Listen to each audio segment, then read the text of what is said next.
माझ्यावर सहकारी मित्र जोडलेत. बंधू, 1000 वर्षापूर्वीचं असणारा कोळी बांधवाचं वास्तव मुंबईसाठी खूप मोठं योगदान, ठाणे शहरासाठी खूप मोठं योगदान असताना आपल्या लोकांना विश्वासात घेऊन आपले गाव असतील, काय मंदिर असतील किंवा आपल्या गावदेवीची मंदिर असतील, ह्या सगळ्या गोष्टीचा विकास आराखड्यामध्ये कुठेतरी आपल्याला फरक वाटतो.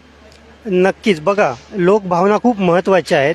आपण जेव्हा भूमिपुत्र म्हणतो तेव्हा ठाणे शहराची निर्मिती कशी झाली ह्याचा मागोवा घेणं खूप गरजेचं आहे. 37 गावं म्हणजे ज्या ग्रामपंचायती होत्या, ग्रामपंचायती एकत्र करून त्याची नगर परिषद झाली, नगरपालिका झाली, आता ठाणे महानगरपालिका झाली आणि मूळ ठाणे महानगरपालिकेच्या बाहेर त्याचा विस्तार होतोय.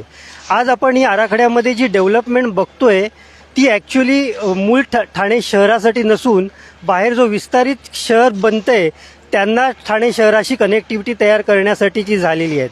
त्याच्यामुळे जे मूळ भूमिपुत्र आहेत त्यांची संस्कृती, त्यांच्या भावना, त्यांच्या हेरिटेज वास्तू यांना याबाबत धक्का नक्कीच लागतोय.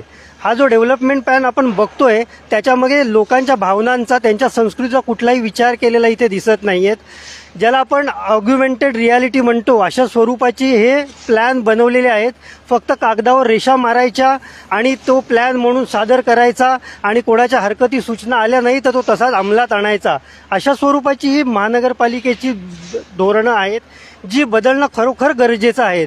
आमचे कोळी बांधव, आमचे भूमिपुत्र हे कायम इथे येत राहतील, त्यांच्या हरकती मांडत राहतील आणि त्यांच्या हक्कासाठी ते नेहमीच लढत राहतील. भूमिपुत्रांचा जो मूळ त्यांचा आलेख आहे तो लक्षात न घेता हा आराखडा येतो. त्यामुळे या हरकती नोंदवण्यासाठी लोकांचा इथे ओढा येतच राहील आणि आम्ही हक्कासाठी भांडतच राहू. खऱ्या